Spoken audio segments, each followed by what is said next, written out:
Kinasal na nga ba itong si Erica? Kasi usap-usapan ngayon yan sa social media.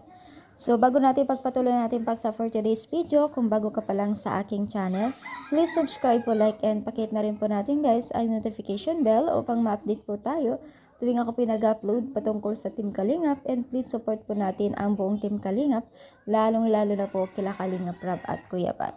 So, ano nga ba itong umuugong na kinasal itong si Erica, no? Marami pong nagko-komento at syempre marami pong bangayan po nangyayari ngayon sa mga comment section, no? Dahil lamang dito sa bulaklak na ito. At dahil po dyan ay medyo hindi po maganda para sa mga taga-supporters po ni Erica. Ang makita na ganito raw po ay sinasabi po ng mga ibang reactor dito sa larangan ng social media. Wala daw pong katotohanan mga mima na itong si Erica ay kinasal na.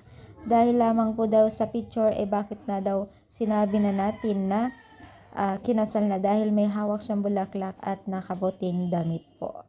So talagang hindi rin talaga natin maiwasan na haka-haka o magkaroon ng haka-haka ng ganitong usapan, no? Dahil nga po dito sa hawak-hawak ni Erica.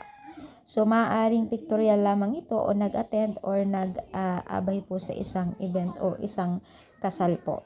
Kaya naman po ay ang katotohanan daw ay hindi naman daw po hindi naman daw po kinasal itong si Erica at wala naman daw po tayong sapat na ebidensya.